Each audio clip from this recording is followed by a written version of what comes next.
Este podcast está realizado en el marco. El Acuerdo de Escazú será nuestra temática del día de hoy, donde abordaremos una perspectiva frente a los retos de la implementación del acuerdo, su relación con el concepto de soberanía frente al derecho internacional y los conceptos de democracia política, participación democrática y ciudadanía. El 4 de marzo de 2018, en Escazú, Costa Rica, varios países de América Latina y el Caribe se unieron para adoptar el Acuerdo Regional sobre el acceso a la información, la participación pública y el acceso a la justicia en asuntos medioambientales en América Latina y el Caribe. De ahora en adelante lo llamaremos simplemente el Acuerdo de Escazú. Este acuerdo está marcando un hito en asuntos medioambientales a nivel latinoamericano. Podríamos decir que se emitió un llamado de atención sobre la necesidad de establecer. Antes de emprender su viaje a la COP27, una de las cumbres ambientales más importantes del mundo, el presidente Gustavo Petro sancionó la ley que ratifica el Acuerdo de Escazú. El objetivo del Acuerdo de Escazú reconoce varios aspectos de suma importancia. En primer lugar, tiene una función social bastante interesante, ya que promueve de manera casi directa el reconocimiento de líderes y lideresas sociales con banderas medioambientales y su impacto para la protección y construcción del territorio. Seguido, establece la importancia del acceso a la información para el fortalecimiento de la democracia y asimismo la participación significativa y vinculante de la ciudadanía en la toma de decisiones, como también la promoción del acceso a la justicia cuando se trata, para el caso colombiano, de derechos colectivos y del medio ambiente. El Acuerdo de Escazú propone en su motivación una forma bastante bella de la concepción de naturaleza y medio ambiente en los países latinoamericanos, ya que pretende integrar las cosmovisiones de estos pueblos para el cuidado y protección del mismo territorio. Sin embargo, a partir de lo anterior, que resulta plantearse como una gran posibilidad, ¿cuáles serán entonces los retos que deberá asumir Colombia y cuáles son esos elementos a fortalecerse con su implementación? Ahora, la problematización de la soberanía. Con el anuncio de la firma del Acuerdo de Escazú y su posterior adhesión, surgieron un montón de discusiones alrededor de un temor sobre que Colombia iba a perder su soberanía en su territorio, e incluso noticieros llegaron a afirmar que se iba a perder hasta el 41% de la soberanía, lo cual es una clara evidencia de un error en esa conceptualización y lo que ello significa. Para la ciudadanía, la llegada del Acuerdo de Escazú significa discutirse esta soberanía, como lo menciona Navastalero, y es el establecimiento de una que sea popular con la protección cierta y eficaz de la participación ciudadana, donde lo que impera es la voluntad general y no la individual o selectiva discriminada.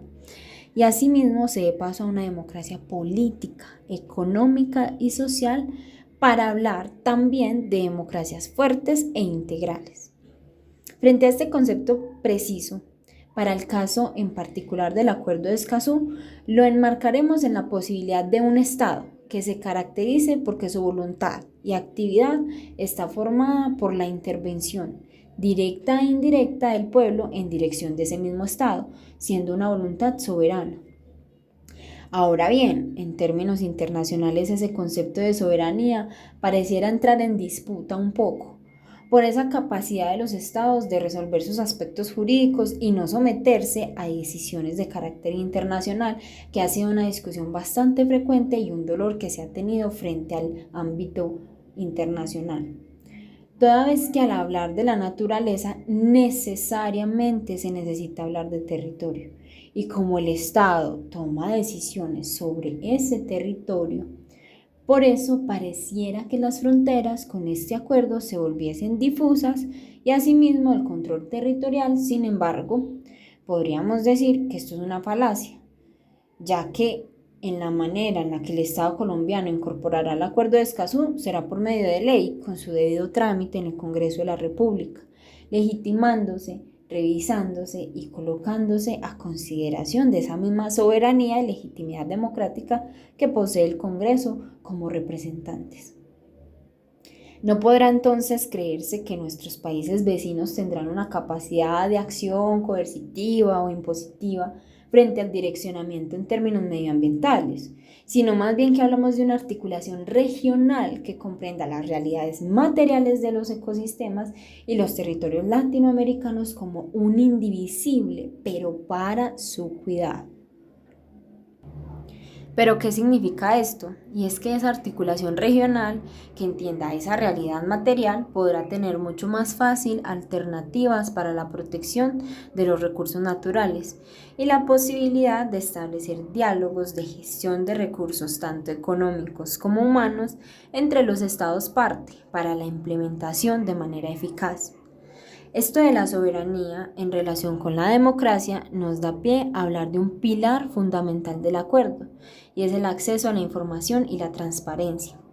El Acuerdo de Escazú promueve la vinculación de las personas, no únicamente con una participación, de decir yo opino esto o aquello, sino que la ciudadanía pueda acceder de manera oportuna a todos esos proyectos, diagnósticos, licencias, estudios de suelo, etcétera, para realizar una veeduría y control previa a la ejecución y, de ser el caso, oponerse legítimamente a esa perturbación en el medio ambiente. Esto es sumamente fundamental porque en estados como el nuestro se ha promovido un principio de publicidad frente a las acciones del Estado y esta ha sido muy sólida desde un aspecto teórico. Pero la implementación de las herramientas comunicacionales e información, que ya no sea de carácter privado, materializa ese principio de publicidad y fortalece el ejercicio de otros derechos, como el derecho fundamental a la petición, el cual es eficaz en su respuesta por parte de las entidades públicas. Por lo tanto, es como una suma simple: participación más información, más comunicación, más toma de decisiones, igual a una democracia integral. Sobre la protección de líderes medioambientales amerita otro podcast, porque tiene un trasfondo relacionado con la dinámica cultural y política de nuestro país, y su impacto y relación está directamente conectado con eso.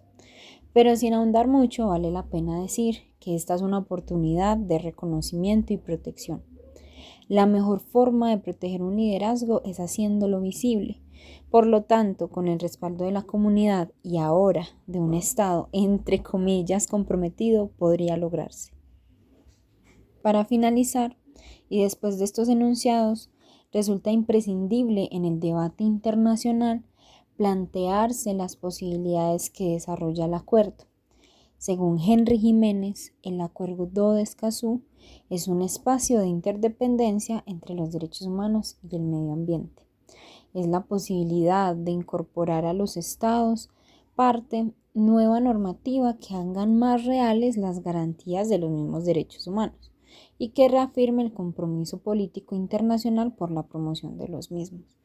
Es decir, estos derechos humanos que se nos plantean a nosotros como ciudadanos, que son, digamos, muy relacionados con el tema de la dignidad humana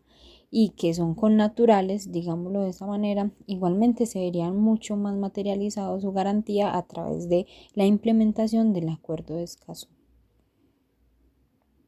Ahora, con relación a esto y en conexión con lo que acabo de narrar, autores como Ricardo Hernández plantean una ecologización de los derechos humanos, proponiendo cambiar la concepción que desde los 60 se concebía como una extensión y radicalización de los derechos liberales a pasar a centrarnos más en una calidad de los procedimientos, tales como la participación, el diálogo, la transparencia que ya mencioné. En este caso él menciona la rendición de cuentas, hasta el punto de hecho, posicionar la democracia deliberativa, muy relacionada con estos espacios de participación y democracias fuertes e integrales que mencionaba, incluso desde lo internacional hacia el derecho interno, siendo un eje central de la noción de democracia, pero una democracia esta vez ambiental, y es un concepto para desarrollarse. Y se plantea directa, pero la idea de democracia ambiental muy implícitamente en el acuerdo. Para concluir esta discusión, que se queda corta en estos minutos,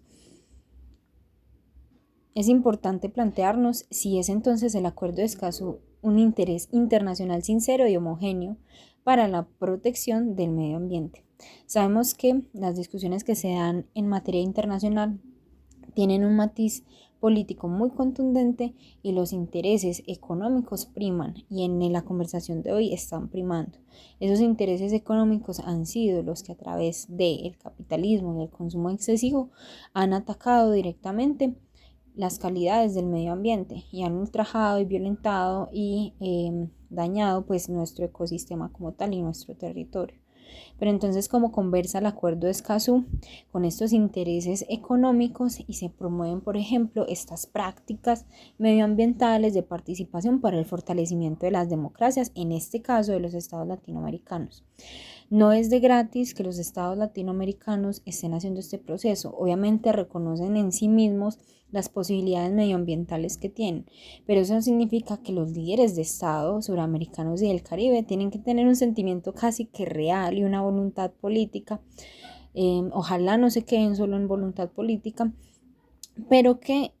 sea una firmeza dentro de los territorios, en especial el territorio colombiano, que sea una ley a acoger. Y que sea una ley que sea posible exigir, que tenga las reglamentaciones necesarias para su implementación, que sea una ley vulgar, digámoslo así, que sea de pleno conocimiento de la ciudadanía, para que no se quede como un paño de agua tibia para la gran problemática socioambiental de la región, y en este caso, que es nuestro territorio colombiano, sea como un paso a seguir, un primer paso a dar, más bien, en conversación con otros países. Varios autores plantean que esto es importante desde la Constitución de 1991, y es que si bien el legislador primario plantea unos derechos colectivos y el medio ambiente, con este tipo de acuerdos lo que hacen es extender esa concepción de los derechos colectivos y que promueve esas otras herramientas que ya existen en nuestro territorio, como la acción popular, la acción de grupos, a otro tipo de acciones que promueven la veeduría ciudadana y contrarrestan los impactos que puedan tener los intereses de los hegemónicos o los intereses de estas grandes empresas consumidoras frente al territorio. El Acuerdo de Escazú, en términos tanto nacionales como internacionales, en conclusión, es todo un reto, no hay que quitarle nada. Les habló Vanessa Arroyo, estudiante de Derecho de la Universidad de Antioquia.